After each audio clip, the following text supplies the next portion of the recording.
ओम शांति। Recharge yourself इस series में हम फिर एक बार आपका हार्दिक स्वागत करते हैं। आज का हमारा बहुत ही सुंदर विषय है कि जीवन का आधार क्या है। अब तक तो आप समझ गए होंगे। जी हाँ, प्यार ही है जीवन का आधार। जीवन में अगर कहीं भी थोड़ी सी खुशी है तो उसका आधार प्रेम है। इसलिए कहा गया है, समस्त सृष्टि का आधार है प्रेम। जीवन का अनोखा एहसास है प्रेम। हृदय का हृदय से संवाद है प्रेम। परंतु विवेकपूर्ण होता है निस्वार्थ प्रेम। ईश्वर से अटूट रिश्ता जुड़ाता है प्रेम। तो आइए इस विषय को गहराई से हम सुनेंगे। हमारे सामने आ रहे हैं गोरेगांव बांगूर नगर से ब्रह्मा कुमारी राधिका बहन। ओम शांति। आज का टॉपिक है प्यार जीवन का आधार। एक क्रोधी व्यक्ति भी यही चाहता है कि सब मुझसे प्यार से बात करें, लेकिन वह यह सोचने की कोशिश नहीं करता कि दूसरे भी तो मुझसे यही कामना करते होंगे। इससे सिद्ध है कि हर एक को प्यार चाहिए। प्यार न मिलने पर मनुष्य दुखी हो जाते हैं। प्यार के पीछे मनुष्य सर्वस्व लुटा देने के लिए तैयार हो जाता है। आज संसार में चारों ओर नजर दौड़ा कर देखें तो संसार कैसे चल रहा है? प्यार से ही तो चल रहा है। जहाँ इस प्यार की कमी है वहाँ जीवन में टकराव है, तनाव है, बिखराव है। अगर इस विश्व को प्यार के पानी से न सींचा जाए तो यह विश्व कैसा बन जाएगा? वीरान हो जाए। प्यार एक बहुत बड़ी निधि है। प्यार एक अनुपम औषधि है जिससे मन में उपजित अनेक रोगों का उपचार किया जा सकता है। एक बच्चा जन्म लेते ही माँ के प्यार में पलने लगता है। जरा संसार की कुछ घटनाओं की ओर नजर दौड़ाए जिन बच्चों को बचपन से किसी भी कारणवश माँ बाप के प्यार से वंचित रहना पड़ता है तो उनकी मनोदशा जीवन भर कैसी रहती है। प्यार की भूख बीज के रूप में सदा उनके जीवन में विद्यमान रहती है। कहीं जीवन निराशा से भरा मिलेगा, कहीं जीवन में उदासी छा जाएगी। एक रोगी डॉक्टर के पास जाते ही यदि डॉक्टर से प्रेम का व्यवहार पाता है तो उसके रोग की व्याकुलता कम से कम नष्ट हो जाती है। एक कर्मचारी यदि अपने अधिकारी का प्रेमपूर्ण व्यवहार पाता है तो उसकी कार्य करने की क्षमता बढ़ जाती है। इस प्रकार हम देखते हैं जीवन के प्रत्येक क्षेत्र में प्यार मनुष्य जीवन का आधार है। एक बच्चा जब दौड़ा दौड़ा अपने पिता की गोद में जाता है खेलने के लिए, यदि उस समय पिता की प्रतिक्रिया विपरीत हो तो बच्चे के मन को ठेस पहुंचती है।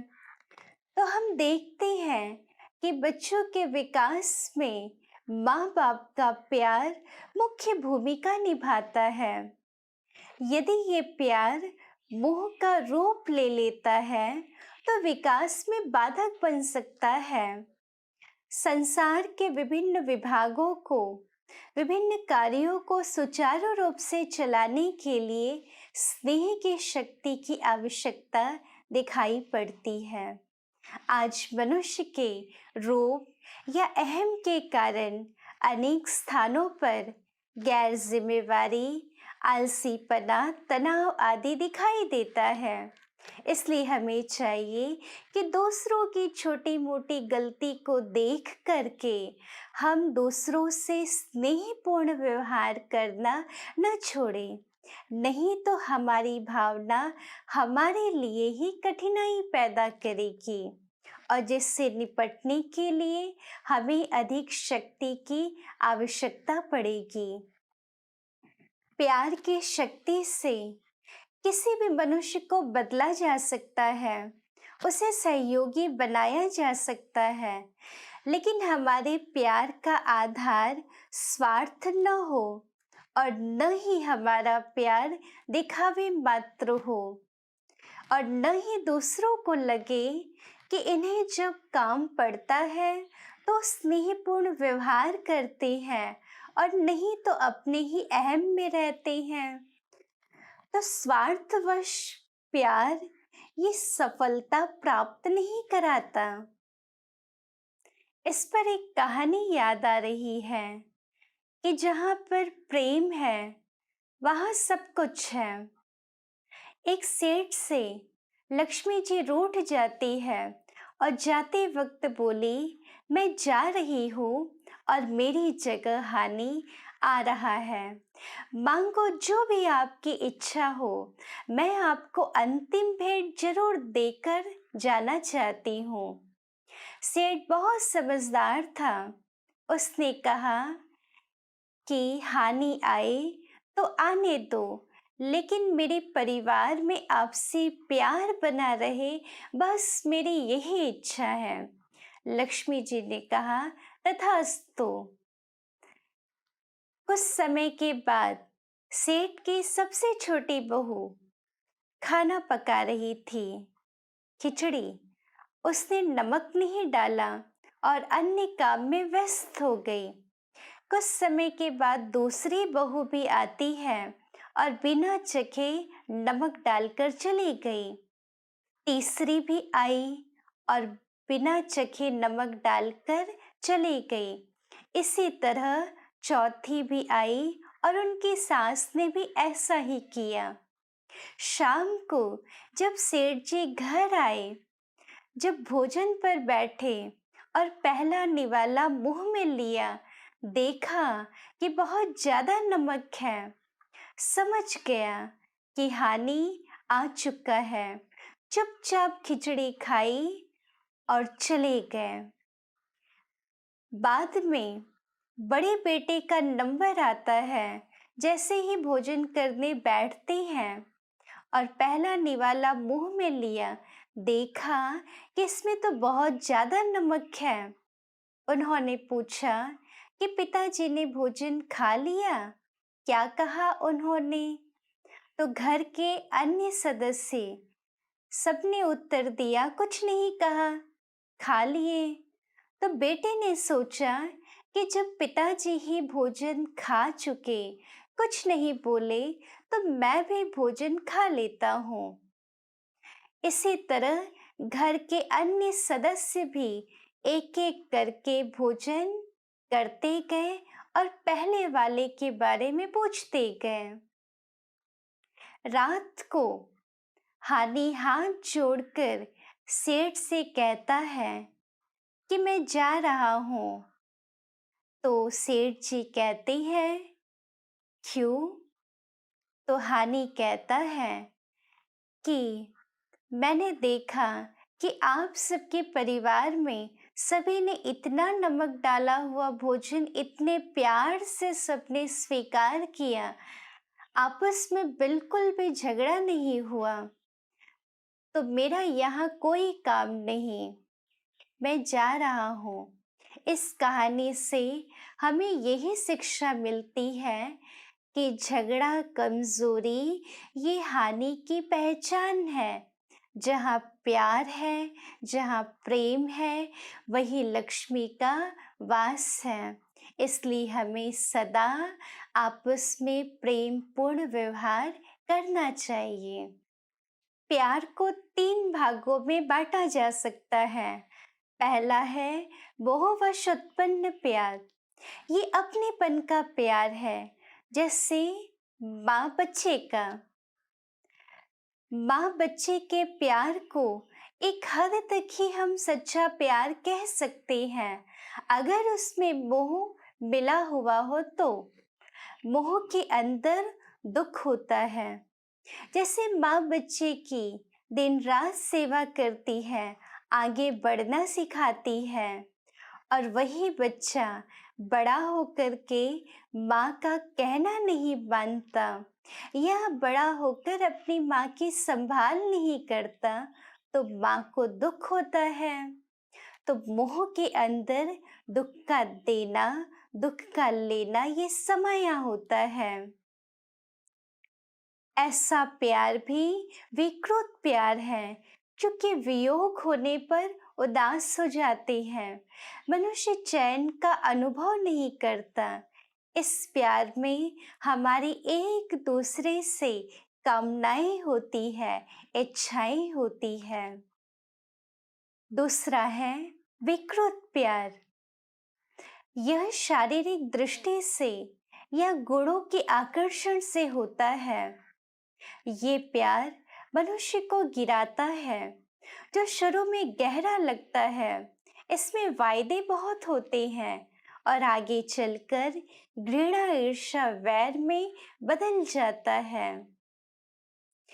पहले जैसे छोटी छोटी बातों में एक दूसरे का साथ देते थे, वह धीरे धीरे खत्म होने लगता है और वहां से फिर दूर होने लगते हैं। जैसे पहले 1 घंटे में फोन करते थे, उनके बारे में जानते थे, फिर उसके बाद सारे दिन में एक बार कॉल करते हैं, क्योंकि लाइफ में बिजी हो गए। वहां फिर सामने वाले को लगता है कि ये हमको इग्नोर कर रहे हैं। तो इस प्यार में हम अपनी इच्छा अनुसार दूसरों को चलाना चाहते हैं। मनुष्य बंधन में नहीं रहना चाहता। हर इंसान आजाद जीवन जीना चाहता है। सामने वाला सोचे कि मैं जो सोचूं वही होना चाहिए, मैं जैसा कहूँ वैसा ही करना चाहिए, तो वहां फिर घुटन महसूस होती है। प्यार बंधन नहीं है, प्यार फ्रीडम है। एक जैसे खुला आकाश देते हैं एक दूसरे को उड़ने के लिए, आगे बढ़ने के लिए। तीसरा है निस्वार्थ प्यार, जो स्वयं का स्वयं के साथ या स्वयं का परमात्मा के साथ होता है, जिसमें न स्वार्थ है, न मोह है, न वासना है। कहते हैं कि सच्चा प्यार मिल जाए तो मनुष्य की सारी कमजोरियां, बुराइयां समाप्त हो जाए। सच्चे प्यार में इतनी ताकत होती है। अब सवाल उठता है कि कलयुग के इस समय में सच्चा प्यार मिले कहाँ, जो सच्ची खुशी दे। आज हर एक मनुष्य अंदर से खाली है। सब एक दूसरे से मांगते हैं। एक परमात्मा ही है जो दाता है, देने वाला, इसलिए उसे दाता कहा जाता है। उसके प्यार की कोई सीमा नहीं, इसलिए उसे प्यार का सागर भी कहा जाता है। परमात्मा प्यार ये बेहद का प्यार है, हदों में बटा हुआ नहीं है। दुनिया में लोग प्यार उनको करते हैं जो सुंदर होते हैं, जो बुद्धिमान होते हैं, जो इंटेलिजेंट होते हैं, लेकिन परमात्मा तो हम सभी से प्यार करते हैं। कहते हैं जिसका कोई नहीं होता उसका खुदा होता है। परमात्मा अधम से अधम व्यक्ति का भी उद्धार करता है। उनको हमसे कोई इच्छा नहीं, बस हम अच्छा बन जाए। अच्छा बना इस विश्व को सुख, शांति, संपत्ति से संपन्न बनाए, यही उनकी हमारे प्रति शुभकामना है। जिसका दिल परमात्मा से जुड़ जाए, उसका मन इसी रस में प्रवाहित रहता है। यही स्नेह चित्त को स्थिर करता है और सबके स्नेही बनाए रखता है। आज विश्व को इसी स्नेह की जरूरत है। यही स्नेह पूरे विश्व का आधार है। अपने मन के तार को ईश्वर के साथ कैसे जोड़े, ये कला राजयोग सिखाता है। राजयोग का आधार भी प्यार है और इससे वृद्धि भी इसी प्यार की होती है। अतः ऐसा प्यार पाने के लिए राजयोगी बनो। ओम शांति। तो सुना आपने, राधिका बहन ने बड़े प्यार भरे शब्दों से हमें जीवन का आधार समझाया कि प्यार ही निधि है, प्यार ही औषधि है, प्यार ही सिद्धि है, प्यार ही सच्ची आजादी है। निस्वार्थ प्यार करता जीवन का उद्धार, निस्वार्थ प्यार ही है जीवन का आधार। सच्चे प्यार में त्याग तपस्या होती है। ईश्वर से प्यार एक शुद्ध अनुभव है जो हमें समस्त मनुष्य आत्माओं से निर्मल प्यार करना सिखाता है। तो आइए ऐसे प्यार को अपनाकर हम अपने जीवन के आधार को मजबूत बनाएं। जीवन को सहज बनाने के लिए और एक महत्वपूर्ण गुण की आवश्यकता है और वो है निर्भयता। कल हम इस पर चर्चा करेंगे। तो फिर मिलेंगे कल रिचार्ज योर सेल्फ में। तो बने रहिएगा हमारे साथ। तब तक के लिए ओम शांति।